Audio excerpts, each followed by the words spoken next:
Robert De Niro will star in the new movie, The Alto Knights, alongside himself, actually. And trust me, you will be blown away. I got to sit down with him as well as the rest of this stellar cast to get a look behind the scenes.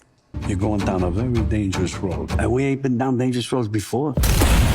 Legendary actor Robert De Niro is back on the big screen, and I think we might be seeing double as we're taken back to the 1950s, where a power struggle between Vito Genovese and Frank Costello, the top bosses of the mafia, are fighting for control over the organized crime ring that was just beginning to grow and thrive. They're bigger gangsters than we ever could be. You have played so many mafia roles. You're just kind of known for it, or at least associated with it at this point. What motivated you to take on the role of Frank and Vito at the same time, especially since they have such a complicated relationship? It was felt that I should play Costello, so then who would play Vito? And Erwin said, "Well, why don't you try and play both parts?" And I hadn't really thought of that, but I thought, that's not a bad idea as I was hearing this, but I said, just give me a couple of days to think about it. Doing that too made it even more intriguing and more justifiable as far as doing another gangster movie, if you will. Both Costello and Genovese were towering figures in the American mafia, representing contrasting philosophies, though, that brought trouble to the organization. Vito, you've been gone a long time. Everything has changed. It ain't the same. I know. The two characters really are separated by, one is a strategic thinker and thinks about keeping the mob alive. And the other one says, well, Vito says, look, I'm a gangster.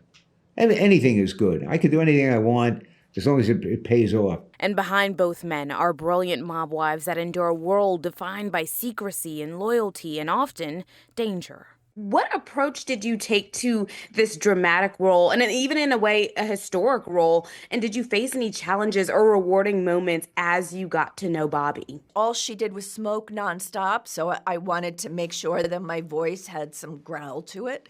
They were a true partnership.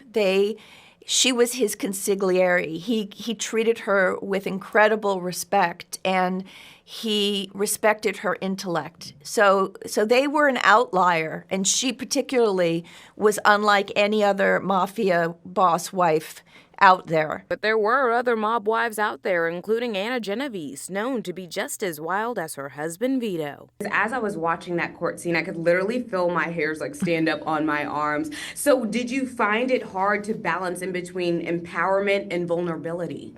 Yes, well, I wanted to be vulnerable at the beginning because she's looking to get money, the settlement. So I'm trying to play the victim to the judge. And Barry had different ideas. He's like, no, it's got to be ba, ba, ba, ba, ba. I said, but then I won't really get what I want and I was trying to play it down. But then I kind of found, he said, find the balance, find the mix.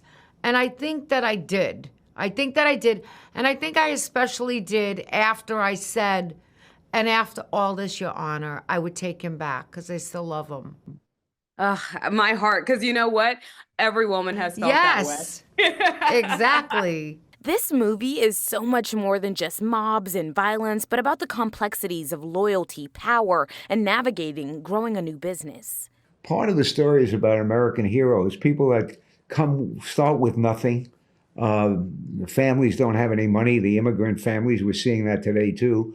And basically how their ambition can really, really cause them to be a success. In this case, the success is in crime because a lot of other avenues were not available to them at the time. Get ready for some surreal staring matches and bold late career risks from two mobsters who were once friends and are now vying for that top spot. You can catch the Alto Knights in theaters on March 21st.